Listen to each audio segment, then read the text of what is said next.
Yeah, but if it actually needs to be like more like. Ooh, did you see how I almost? It's already on. Did somebody hit me? My car. No, you would know if somebody hit you. I have this new feature in this truck that if you stop at a light or you stop it, for more than a couple seconds, it shuts off. But you're actually dealing with it really well. And then when you kind of like let up off the brake, it starts and goes, and it freaks me out sometimes if I'm not ready for it. Sean, where are we going? We're going to extra storage to drop off. Is that what it's called? I think so. Oh, it's the same one, yeah. There's like 15 of them around the area, so we don't drop dox off ourselves. what? To drop off all this extra bougie stuff that came out of that house.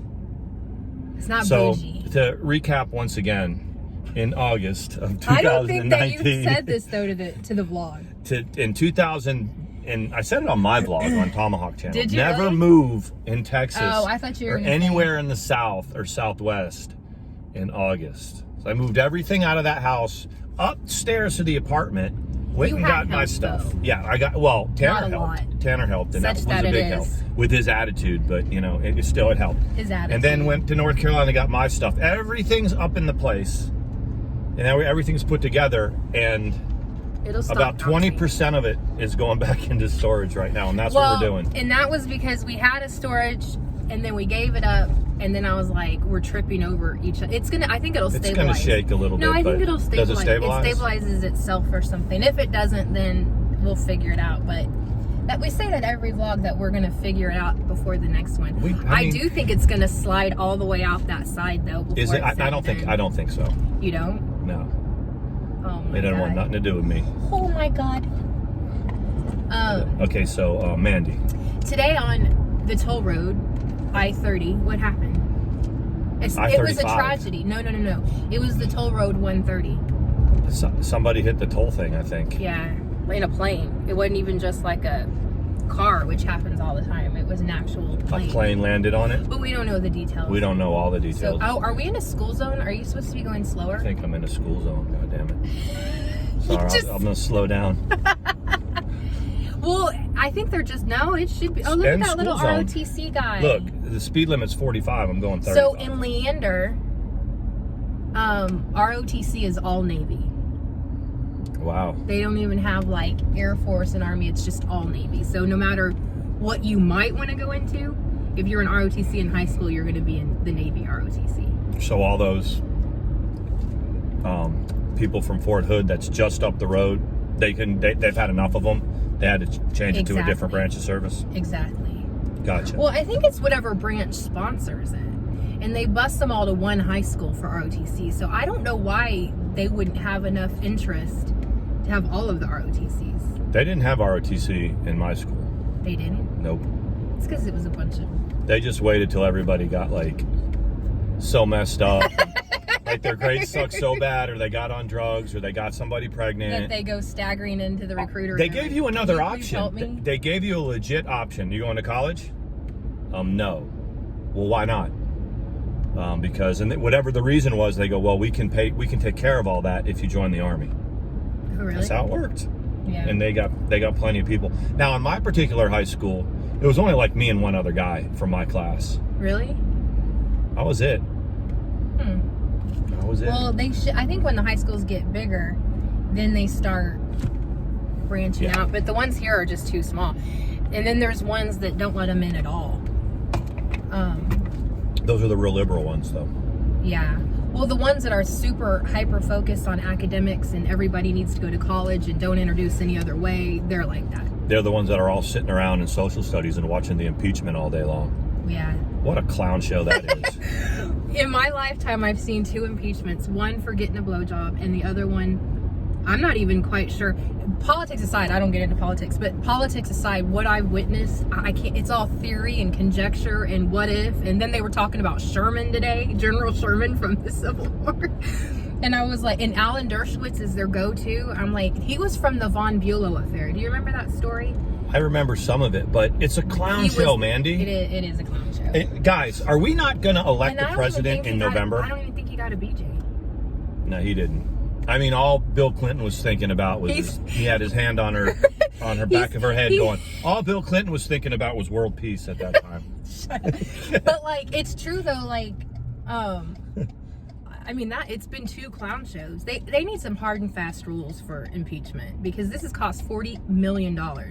And what's the precedence here? I mean, they're going to go through all this, and it's almost like a football game. You got 2 sides just fighting back and forth, and neither side is really winning. And then today, I actually heard they asked a question, and Alan Dershowitz gave like a 20-minute answer, and then all of Congress laughed and said, "Okay, can someone please answer the question?" Yeah, after 20 minutes. Yeah. Can someone had to get up and actually answer that question? Yeah. They were talking about General Sherman sending troops to vote in D.C. for the Republican, and would that be cheat? I'm like, what are we even talking? Anyways. The one guy's like, there's this one time at band camp, and he would go off on this. And it had nothing to do. And the whole time, they're saying, okay, we have to remember, if he didn't actually violate a statute, a law, or something, then it doesn't matter. Like high treachery, that right. kind of thing. They're trying to, it's almost like saying, we can't get them on murder 1, so we're going to try to get to a lesser crime. Well, in this case, the lesser things aren't impeachable. No. So it's kind of like an all or nothing thing. And my thing is like, if I'm the right, I'm sitting on the sidelines going, are they going to really get this guy impeached? And they're already spinning up the next guy to be the Republican presidential candidate, which is actually will be easier because half of the Republican Party doesn't like Trump either. And they're saying, how in the hell are we supposed to lobby to reelect the incumbent? They would much rather put somebody else in. Well, that's what I'm saying. Can't they just boot the incumbent? They can, but it goes against everything to say, all right, you're the president, but you suck, so we want to put somebody else in our party. Is why Hillary Clinton had a hard time.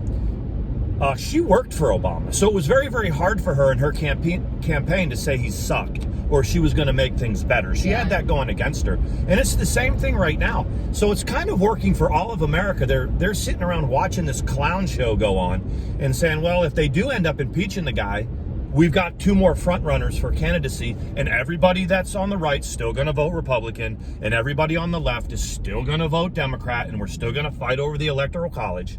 Did we ever figure out what happens if he's impeached? Does Mike Pence become president? You know what? We should all know that. Is it Pence? I think Pence takes over. Yeah, that's right. That's right. Because if there's if for whatever reason the sitting president becomes incapacitated or can no longer do his job, then it's the vice president. Well, and I heard them say today, legit, on the open floor of Congress, they brought into the record a tweet that he had tweeted on Monday. Yeah, we would like to bring, could you imagine that in the YouTube community? I would like to, for the record, because we're always talking about, remember what she said, we're going to bring this in. Remember what ATX said on Monday. I'd like to, who is it that always says that? Wendy always says that on Ladies Night. I want to go on record as saying. Yeah. And I'll go on. What record? What record are we talking about? There was actually someone in there talking about that the other day. Yeah, I know. We flip between live streams trying to, and I have to say last night we were a bit disappointed. Nobody really struck our interest. And we were trying to set up a room, the pictures on the community page.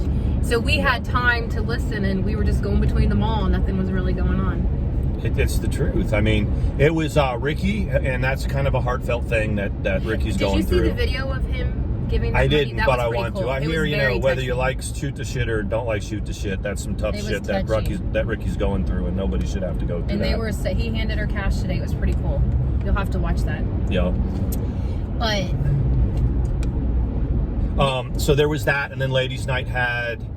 Who was that guy that was on again? And they were talking about Brian St. John. I don't know who the hell that is. Yeah. We cannot, for the life of us, figure out where he came from or who he is. Well, this is what I'm starting to like about Ladies Night. Okay, and this took a long time for me because I had a long-standing feud with those ladies. But Diane and Wendy aren't afraid to argue with one another and go. They're not afraid to go after each other, which is cool. Diane and Wendy were arguing at one point. They were arguing about it. They were definitely on different sides. That's good. I mean, I like that. It's not quite the echo chamber that a lot of these channels are. No. And that's a good thing. Yeah. So not everyone can be get along, right? What's going on here? I don't know. It looks like somebody's. We're here now. Hopefully, I don't roll a flat cart and break someone's tail. Oh my gosh! At the beginning of the month, when you paid all your bills and you have a little bit of money left, it's so easy to do the next right thing. So if you roll a cart into someone else's car and dent it. So I brought a roll cart out from the storage place that they have so wonderfully made available. I think half of them get stolen though. But and I brought it outside and the wind caught it, and I was trying to tell Sean to catch it and he didn't. So it went all the way across the street to the vet, broke a tail light after scratching your truck. After hitting and scratching, and I was like, "Oh my gosh!" It's not my truck. It's ours. No, I know. Oh, look at me! I got the light. Nobody was behind me, or they would have beeped at me, and it would have been a fight. I would have road raged on them. But so anyway, we went in and I told the lady, she worked at the vet, and I was like, "Look, I'm sorry this happened." And she went out and looked at it. Within 10 minutes, she had hubby quoting her $150 for part and labor, and I was like, okay. 75 actually. Well, 75 for the 75 part. And then whatever. She goes, so it's 150 good? 150 and we'll keep it good. The question that I have for you guys before we sign off here is, if you have something like that happen to someone's vehicle, does your auto insurance cover the damages? Okay, now listen, here's the parameters. It's private property. It's a push cart. But if you backed into someone at Walmart, your auto insurance would. Right, but it had nothing to do with my auto, though. It has to do with the fact you're insured against it. Anyways, answer that but question. it wasn't. If you made it this far, answer that question. Okay, and here's why. Because we had a small argument where Mandy was like, "Get out your auto insurance." I said, "I get it out. It has nothing to do with my car insurance." Such that our argument is. You know, it had nothing to do with my car insurance. Well, so answer that question. Yeah. And if you can show like links where it shows that, I would like to know, because as I understand it, when you're insured, it's against anything that happens to someone else's car. It's her car because her car was damaged. If you break a windshield with a baseball, I believe your auto insurance takes care No, because if I'm walking down the street and I trip and fall and hit and say I jump on somebody's car. Let's turn it around while we do that, right? But it's nowhere near no, I'm just kidding. my car. I'm not in my car. I may not even have a license or a car. But you're okay, in that situation, you're exactly right. Okay. But anyway, we argued about that, and but what we decided to do is Mandy went in, found the lady who owned the car, who came out, and she was even like, "Gosh, you guys didn't even have to tell me." I think she was just happy that we didn't take out her car with our car. When she saw what it actually was. She was like, right. Okay. We could have left and she could have come out. There would have been a little $150 to take to the bar or wherever. She didn't even have to get that taillight fixed. She could have called her insurance and then with their deductible had it fixed and it would have been a claim against their her insurance would have covered it. That's what I was trying to tell you. No. I'm being sarcastic. So her insurance would have covered it, but yours wouldn't. That doesn't make any sense. Because it had nothing to do with my car. It had everything to do with you. It didn't even have anything to do with me. You did it. She's like, Sean. That's true. You're right about that. She's like, Sean, I need your insurance. I was like, what the fuck for? I wasn't even around when it happened. Anyway, we're in this together, right? This is me and you, right? I think that the insurance pays for it. So if anyone's made it this far, can you let us know? Yeah. Anyway, it was $150 down the drain. Anyways, on that note, I would have taken it straight to someplace else. Anyways, go ahead. I was ready to get in the car and leave and just come back later. And no. We did the next right thing, which Mandy tries to do that when she's not caught up in drama or down the rabbit hole of drama. Well, I think I was taught to do that. I'm not very good at practicing it. The impeachment's a joke, y'all. The left, the right, they're a bunch of clowns. We have an election here on November 2nd. Go out and vote. And if everybody runs a good election, good campaign, we'll put someone in there. This isn't even a politics thing, so don't tell us you hate or love Trump. No, we don't care about that. I was just giving watching the impeachment and going, they're clowns on both sides. I don't particularly care for him, but this is an argument I get in a lot. I don't vote, and let me tell you why. Because just like you have the right to vote, and some people think the obligation, I have the right not to vote. And I happen to think it makes not a hill of beans who you vote for. As it may be, they're all rigged, right? Right? They may or may not be, and not jack crap that anyone says they're going to do does it ever get done. I mean, it's kind of true. Politicians are in a whole different frame of existence. They're professional perpetrators. They're actors. Yeah, that's all it is. And they're attorneys, most of them. And they don't really understand their constituency. They don't understand who they're trying to represent. I will say there's one in Texas who sends out a letter to all soldiers in Texas, like every quarter, and tells him what he's doing for soldiers. It comes to Tanner every month. That's what every quarter. And so his target being Killeen in El Paso, it's a huge military. He's like, this is what I lobbied for. This is why you get this benefit. This is why you get that. He wants their vote, and that's the way to do it. North Carolina. My son doesn't know how to vote for who he wants to be like number one When you look at North Carolina's got 82nd Airborne, Fort Bragg, and Camp Lejeune, the Marine Corps. They've got easily, when you add them all together, probably 100,000 soldiers, you know, close to, and then all the family members. The state of Georgia has, you know, Fort Benning, Fort Stewart, Fort Gordon, and a couple air bases. So you have states like that where the representatives so he doesn't care about reporting what he's doing. He just wants his vote. He wants the vote, but also all those soldiers can absentee vote. Oh, that's true. To the state that they're from as well. So there's that. Okay, let's go put this crap inside. We're gonna put this stuff up. We didn't even get to review too much drama.